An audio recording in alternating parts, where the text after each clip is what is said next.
অমনি কি করলেন, গলাধর প্রভুর কণ্ঠ জড়িয়ে ধরে কাঁদছে। হ্যাঁ গো, কি হয়েছে তোমার? কি হয়েছে? ওঠো ওঠো ওঠো, শোনো, কি হয়েছে তোমার?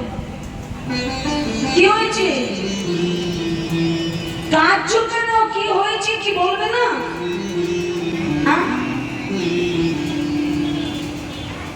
গলাধর সেই পুরবের ভাবলীলা মনে করে হ্যাঁ প্রভুকে ডেকে বলছে, জানো প্রভু, এই নানাবদ্বীপের মাঝে দয়াময় দয়াময়, আমি সকল সময় তোমার পাশে থাকিব, পাশে থাকি। এই দেখো, এই